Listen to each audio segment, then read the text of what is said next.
বাংলাদেশের সাধারণ জনগণের অত্যন্ত প্রিয় মানুষ। তিনি হচ্ছেন ব্যারিস্টার সুমন ভাই।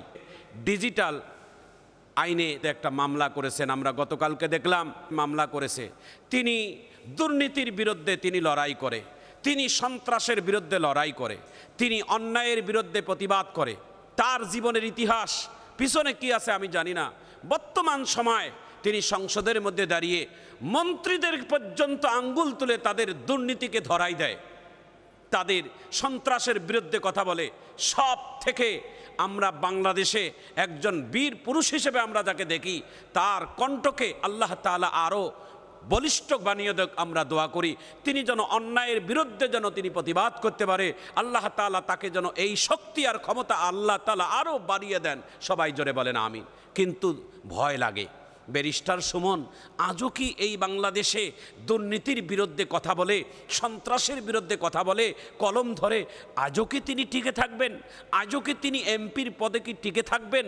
আজও কি তিনি জনগণের মাঝে জনগণের এই সুখ দুঃখের কথা তুলে ধরে মানুষের এই হকের কথা বলে তিনি কি বাংলার জমিনে কি টিকে থাকতে পারবেন?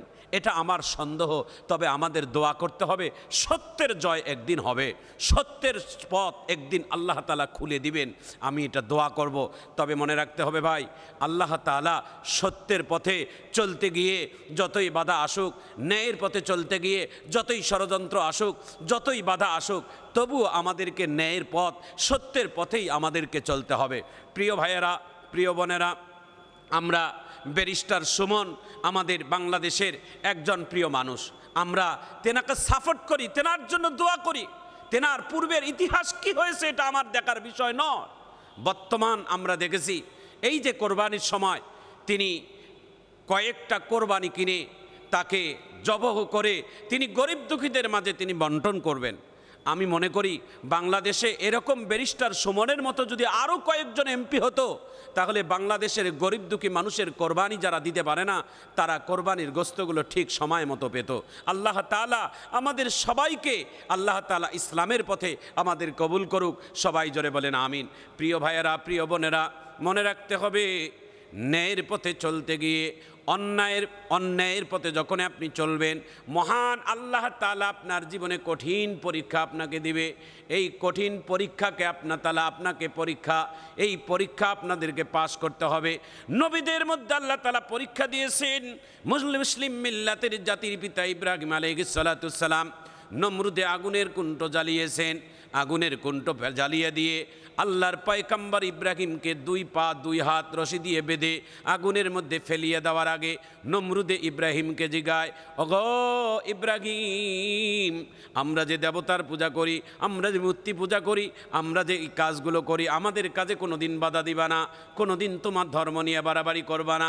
বলো যদি এই কাজ যদি তুমি রাজি হয়ে যাও, তাহলে তোমাকে আগুনে পড়তে হবে না। আল্লাহর খলিল আগুনের দিকে হাসে আর মুস্কি হাসি দিয়ে আর আকাশের দিকে তাকিয়ে ডাক দিয়া বলে, রে নমরুদ, এই সাধারণ আগুন, এই আগুনের ভয় থেকে ভয় দেখাইয়া আমাকে দিনের কথা বলতে তুমি বন্ধ করতে চাও?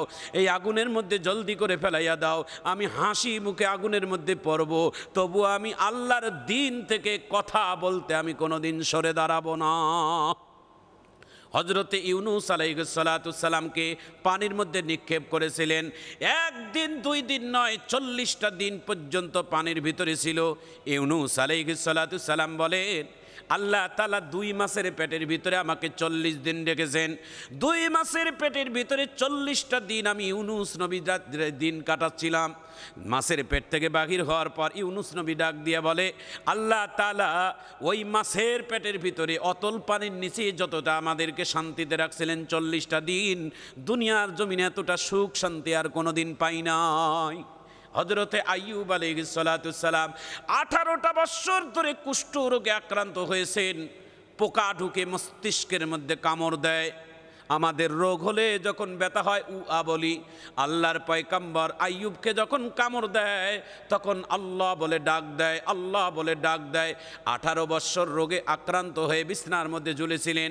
পরিবারের ছেলেমেয়েরা সবাই তার কাছ থেকে চলে গেছে। 4 জন স্ত্রীর মধ্যে 3 জন স্ত্রী তাকে ফেলে চলে গেছে। একজন স্ত্রী, তার নাম রহিমা, আল্লাহর বান্দি স্বামীকে দিয়ে জঙ্গলে চলে গেছে। আমার ভাইজান, আমার বন্ধুগণ, আল্লাহ তাআলা কোরআনের মধ্যে বলেছেন ধৈর্যশীলদের জন্য মহান পুরস্কার, ওয়াতাওয়াসাউ বিল হক ওয়াতাওয়াসাউ বিস সবর, যারা বিপদের মধ্যে সবর করে আল্লাহ তাআলা তাদেরকে এমন উত্তম উপহার দেয়। আল্লাহর পয়গম্বর 18 বছর পর আল্লাহ তাআলা তাকে জিজ্ঞাসা করছিলেন জিবরাইলের মাধ্যমে, ওগো পয়গম্বর আইয়ুব, আল্লাহ তাআলার কাছে কেন দোয়া করেন না? 18 বৎসর জবে রোগে ঝুলতেছেন, কেন দোয়া করেন না? আল্লাহর পয়গম্বর বলছে, এই রোগ শরীরের মধ্যে আছে বলেই তো আমি আল্লাহকে বেশি স্মরণ করতে পারতেছি। আমাদের মধ্যে যখন পরীক্ষা আসে, আমাদের মধ্যে যখন কোনো অসুখ বেসুখ আসে, তখন আমরা বলি আল্লাহ খালি আমাকেই দেখে, আল্লাহ কি ওই বেঈমানগুলোকে দেখে না? আল্লাহ খালি আমাকেই দেখে? মনে রাখবেন, আল্লাহ তাআলা মুমিন যারা, নামাজি যারা, দিনদার যারা, হকের পথে চলে যারা, ন্যায়ের পথে চলে যারা, আল্লাহ তাআলা তাদেরকেই বেশি পরীক্ষা দেয়। এই জন্য যে আল্লাহ তাআলা পরীক্ষা দেখে যে আমার বান্দাটা কতটুকু আমার জন্য প্রেমিক, কতটুকু আমার জন্য খাস বান্দা, আমার বান্দা কতটুকু আমি রবকে ভালোবাসে, আমি তাকে আপন করে নেওয়ার জন্যই আমি পরীক্ষাগুলো দেই। প্রিয় মুসলমান ভাই ও বোনেরা, পরীক্ষা মনে রাখবেন, এটা কোনো মুসলমানদের জন্য কষ্ট নয়, মুমিনদের জন্য এটা পরীক্ষা। আল্লাহ তাআলা তার বান্দাকে জান্নাতে নেওয়ার জন্য আল্লাহ তাআলা পরীক্ষা দেয়।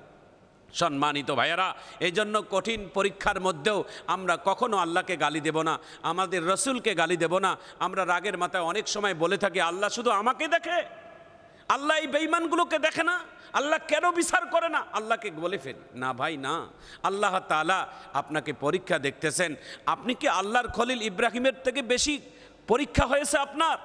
মুহাম্মদুর রাসূলুল্লাহ সাল্লাল্লাহু আলাইহি ওয়াসাল্লাম সর্বশ্রেষ্ঠ এবং সর্বশেষ নবী। আল্লাহর নবীকে কত জীবনে পরীক্ষা দিয়েছেন, আমাদের প্রিয় নবীকে মুহাম্মদুর রাসূলুল্লাহ সাল্লাল্লাহু আলাইহি ওয়াসাল্লামকে কঠিন পরীক্ষা আল্লাহ তাআলা দিয়েছেন। কখনো নবীদের আল্লাহ তাআলা এর থেকে কঠিন কঠিন পরীক্ষা আল্লাহ তাআলা দিয়েছেন। তারা যদি এত প্রিয় মাহবুব হওয়ার পর, এত প্রিয় নবী হওয়ার পর আল্লাহ যদি তাদেরকে পরীক্ষা দিতে পারে, তাহলে আমরা গুনাহগার, আমাদেরকে আল্লাহ তাআলা কেন পরীক্ষা দিবে না? যেই মানুষের জন্য যত পরীক্ষা আল্লাহ তাআলা সেই বান্দাটাকে যদি যত বেশি সবর করে, ধৈর্য দান করে, আল্লাহ তাআলার কাছে তার সম্মানের মাকাম জান্নাতের ভিতরে ততই বেশি বাড়তে থাকবে। আল্লাহ তাআলা আমাদের সবাইকে উত্তম ধৈর্যশীল হওয়ার তৌফিক দান করুন, আমিন। বাংলাদেশ আলহামদুলিল্লাহ একজন না একজন ন্যায়ের প্রতীক নিয়ে আল্লাহ তাআলা দুনিয়াতে পাঠাবেন। যেমন বর্তমান ব্যারিস্টার সুমন, আলহামদুলিল্লাহ 18 কোটি মানুষ বাঙালিদের পক্ষ থেকে আপনার জন্য আমাদের লাল গোলাপের শুভেচ্ছা। আপনি ন্যায়ের পথে চলতে থাকেন, আপনি দুর্নীতির বিরুদ্ধে লড়াই করতে থাকেন ব্যারিস্টার সুমন ভাই। আপনি অন্যায়ের বিরুদ্ধে যেখানে পাবেন সেখানে কথা বলবেন। বাংলাদেশের 18 কোটি মানুষের অন্তর থেকে দোয়ার সাপোর্ট আপনার জন্যই রইল। আল্লাহ তাআলা আপনাকে উত্তম যাজা এবং সকল ষড়যন্ত্রের হাত থেকে আল্লাহ তাআলা আপনাকে হেফাজত করুক, আমাদের দোয়া রইল। সবাই জোরে বলি আমিন। আসসালামু আলাইকুম ওয়া রাহমাতুল্লাহ। কয় মিনিট? আমাদের প্রিয় নবী মুহাম্মদুর রাসূলুল্লাহ সাল্লাল্লাহু আলাইহি ওয়াসাল্লামের ঘরের মধ্যে খাবার নাই।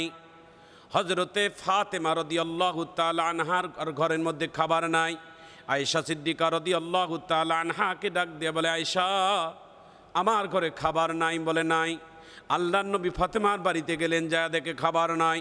আল্লাহর নবী ডাক দিয়ে বলে, ইমাম হাসাইন হুসাইনকে খাওয়া পায় নাই। বলে না। বিশ্ব নবী রহমাতুল্লিল আলামিন সাইয়্যিদুল মুরসালিন নবী হযরত আবু বকরের বাড়িতে যে দেখে আবু বকরের বাড়িতে খাবার নাই। হযরতে উমরের বাড়িতে গিয়ে দেখে উমরের বাড়িতে খাবার নাই। তিনজন ক্ষুধার্ত, তিনজন মেহমান ক্ষুধার্ত, উমর, আবু বকর, হযরত মুহাম্মদুর রাসূলুল্লাহ সাল্লাল্লাহু আলাইহি ওয়াসাল্লাম। তিনজন ক্ষুধার যন্ত্রণা সহ্য করতে না পেরে মদিনার ধনাঢ্য সাহাবী আবু আইয়ুব আনসারী রাদিয়াল্লাহু তাআলা আনহুর বাড়িতে হাজির হলেন। আবু আইয়ুব আনসারীর বাড়ির দরজায় যায় আওয়াজ করলেন, সালাম দিলেন, দরজা খুলে দিলেন। দরজা খুলে দিয়ে বিশ্ব নবী আবু বকর উমরকে সালাম দিয়ে ঘরের ভিতরে মেহমানখানায় বসালেন।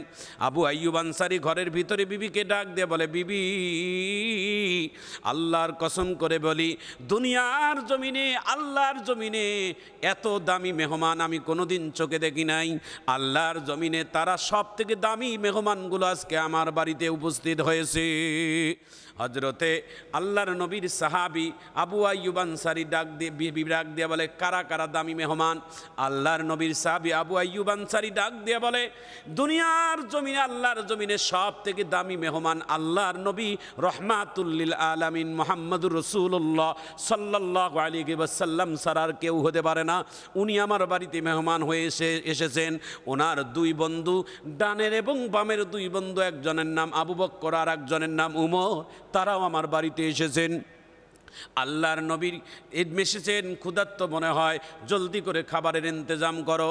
আল্লাহর পয়গাম্বর তার জন্য খাবারের ইন্তজাম করতেছেন। আবু আইয়ুব আনসারীর স্ত্রী, জলদি করে গোস্ত ভুনা করো, রুটি বানাও। রুটি ভাজি হয়ে গেল, গোস্ত ভুনা হয়ে গেল।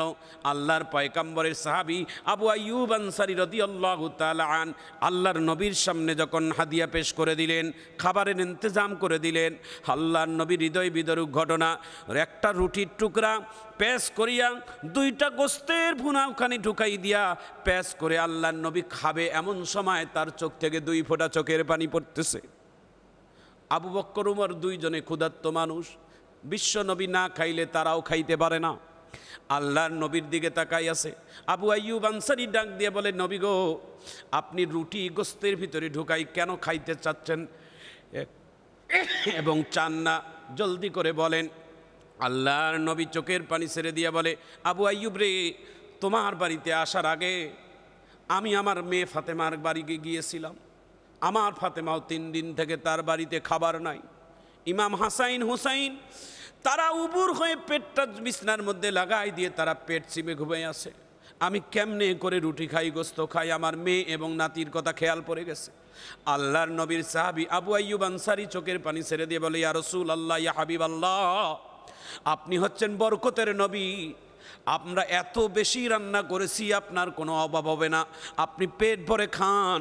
আপনার ইমাম হাসাইন হুসাইন এবং আপনার ফাতেমা যারা যারা আছে বাড়িতে, সবার জন্য খাবারের ব্যবস্থা আমরা করে দেব, কোনো অসুবিধা নাই। আল্লাহর নবী এত বড় রহমাতুল লিল আলামিনকে আল্লাহ তাআলা পরীক্ষা দিয়েছেন, আমার বিশ্ব নবীকে আল্লাহ তাআলা পরীক্ষা দিয়েছেন। সুতরাং যদি কোনো অভাব আসে, যদি কোনো মুসিবত আসে, এমন কঠিন অভাবের মধ্যেও আপনি হারবেন না, কখনো আল্লাহকে গালি দিবেন না, আল্লাহকে দায়ী করবেন না, ইসলামকে দায়ী করবেন না, নামাজকে দায়ী করবেন না, সবর করে থাকবেন। সবরের মধ্যে আল্লাহ তাআলা উত্তম উপহারের ব্যবস্থা করে দিয়েছেন। ইন্নাল্লাহা মা'আস সাবিরিন। আল্লাহ তাআলা ধৈর্যশীলদেরকে এইভাবে আল্লাহ তাআলা পুরস্কৃত করেন।